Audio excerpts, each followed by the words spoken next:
my rod. It's a Major Craft Fine Tail.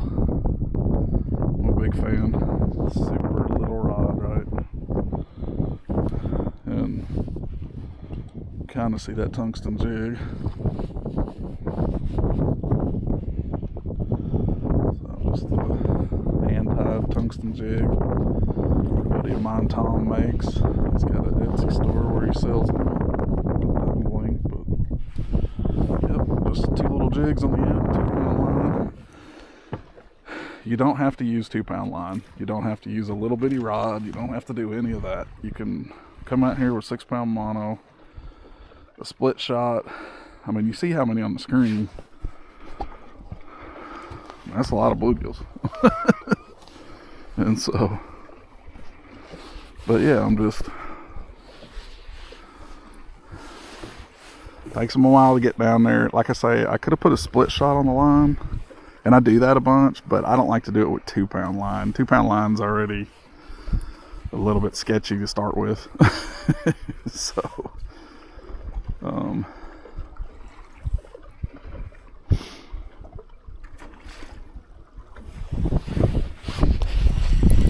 got one way out there.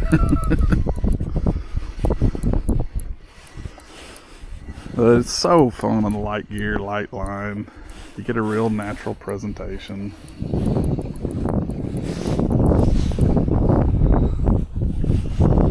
Tell where this fish is. Oh yeah. They get on their side like that. Boy, they're hard reeling. I just want to show you if I can get them up here. That's just I got really big hands. I can play my basketball, no problem. So those are giants. I lay them down here. It's about a 9-incher. I say they're giants, but they're for Kentucky Lake. I mean, I have 8, 9, and 10-inch bluegills. You can see that. So that's just great quality, but they're so thick. Oh, man. So thick in the back.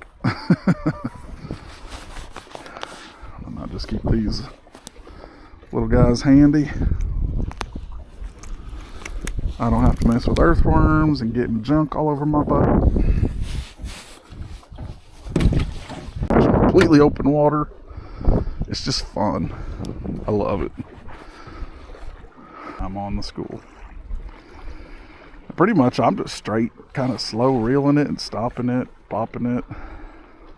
Just want to get their attention, kind of get them all looking at it at the same time, and there you go. Once you get a whole bunch of them to look at it, it's real easy to get one to bite. But that's true with all kinds of fish. That's why I hunt schools of black crappie. I don't mind catching them in brush and stuff, but pretty one.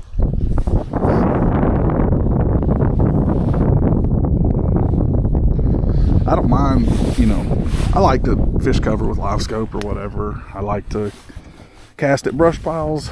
I like to shoot docks. We don't really live on a good lake for that, but I like to do it when I go other places. But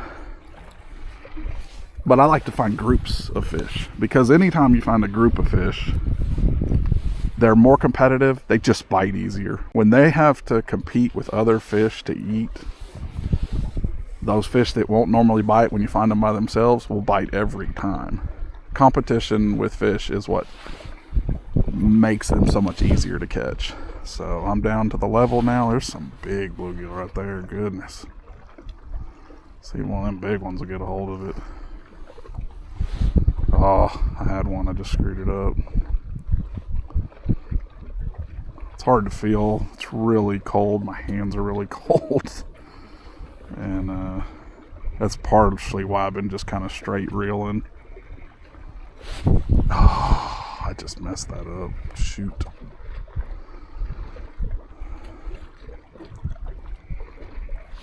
You get so many of them around your jig, you can actually feel them. Oh, I think you actually get your line kind of over some of them. And a little slag. Looks like we might be sliding backwards in the wind. I'm real in tune with spotting my jigs and stuff as live scope pans across it, so I don't have to stay staring at it.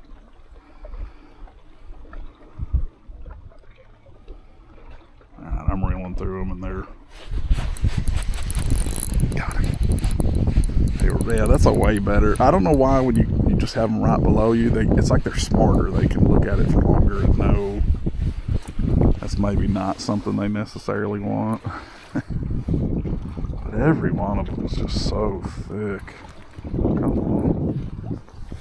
Thick and long. I mean, we have just the healthiest population of bluegill I've ever seen in Kentucky Lake.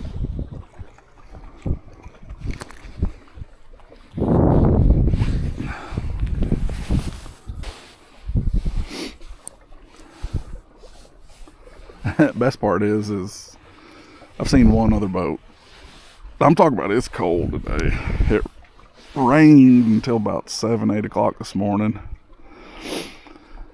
and I think that scared some people away, and it's supposed to blow real hard tomorrow, so I was like, I'll just bundle up and go, and when my feet start getting cold, I'll go in. I'm experimenting. I went to a new area I haven't fished this winter, and just to see, I'd started to hear stories of bluegill getting really grouped up, so I don't listen to a lot of dock talk. A lot of people just talk to talk, and a lot of people, their dock talk is what they heard from somebody else. They actually don't have the first-hand experience. But so I don't listen to it much. I have a network of guys that we all, oh man, I messed that up big time. We share information in the fact that, you know, we'll tell them, you know, what kind of bites we're on, how deep we're finding stuff, and something's been working better than something else. And we never fish each other's stuff. Mostly it's, some of us are on the north end, some of us are Barkley, some of us are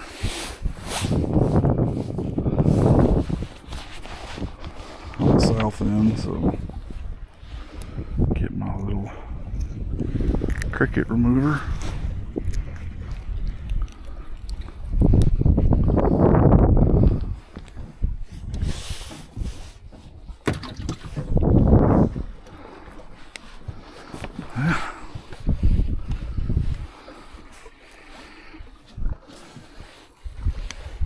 Not too shabby.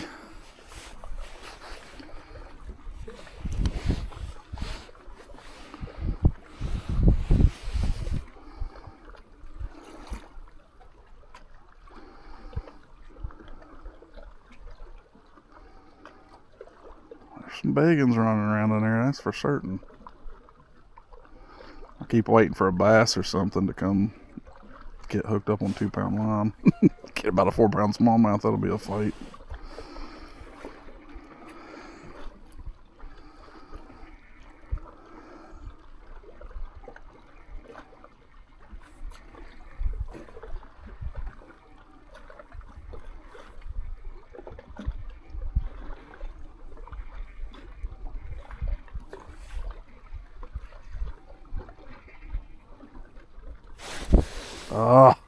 Them ones that bite hard, it's funny how hard they bite and then they don't have it.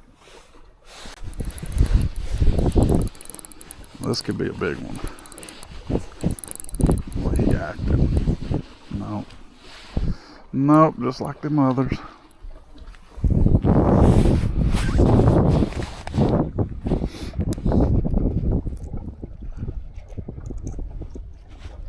I am noticing too, like I usually try to do a natural jig and a bright jig.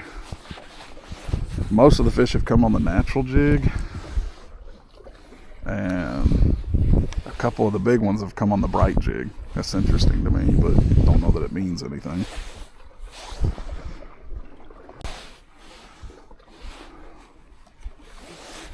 Alright, about to their level. Once my slack kind of takes up, I'll start reeling.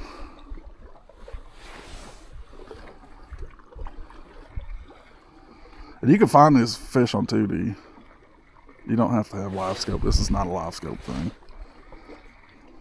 I don't need it. Once I found the school, you can count it down just like you do anything else. You can let it go to the bottom and then just start reeling it up. Golly, how they bite it and get loose of it's crazy to me.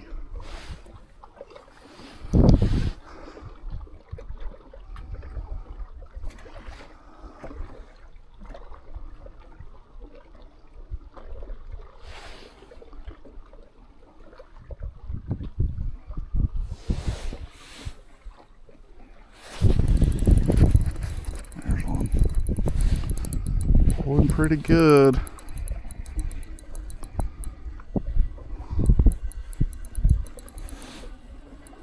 Oh yeah, that's a quality one.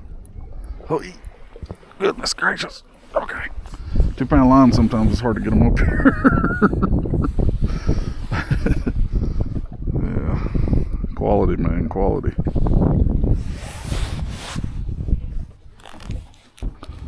Come on, call that 13. Be done with this quick. Go back to crappie fishing. Came out here to look some new really deep areas. I mean, it's full on middle of winter now. Finally, lots of freezing nights. Crappie are starting to get cantankerous like they do when the water gets really cold. So I was gonna go explore some new deep areas, and I wanted to come see if I could find some good quality bluegill. I haven't done bluegill fishing in the winter in a couple of years, and I told myself I was going to do it this year because I've made that effort to follow the bluegill all year long. Oh, golly. And try to pattern their behavior a little better. Yeah.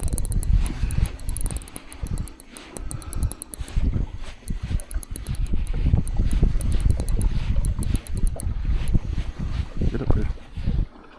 Hello, buddy.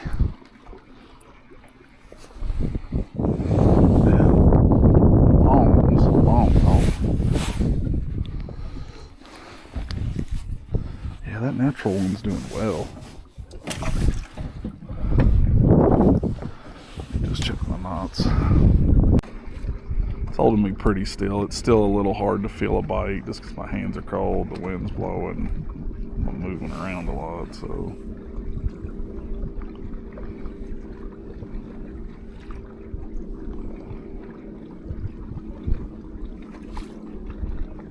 Just barely cranking it, barely cranking it.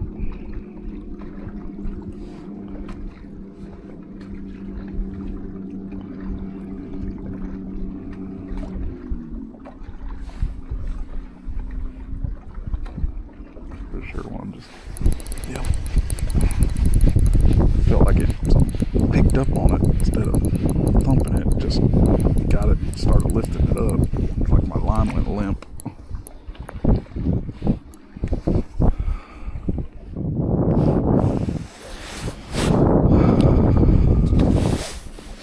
Being pretty selective now. I want to catch some real big ones, so.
bugging me. I can't tell where my jig is now.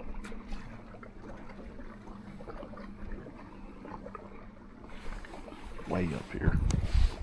That's what I was afraid of. One down in the school. Fix that now.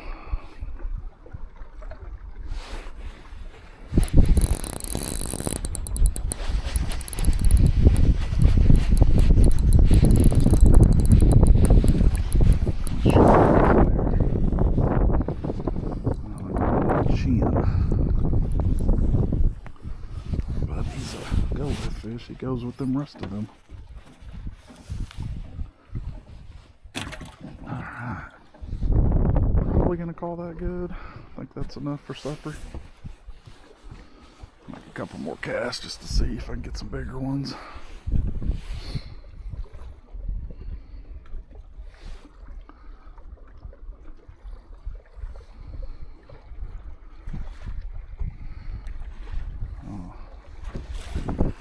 Over here.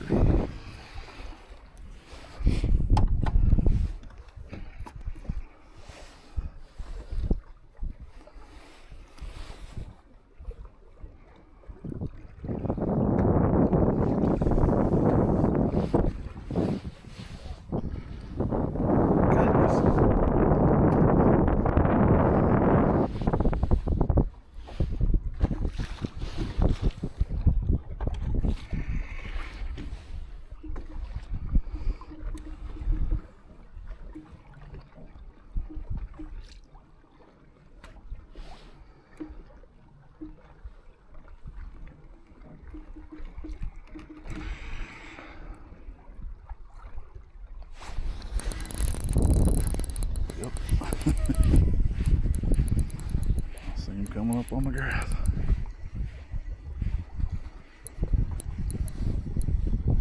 All right.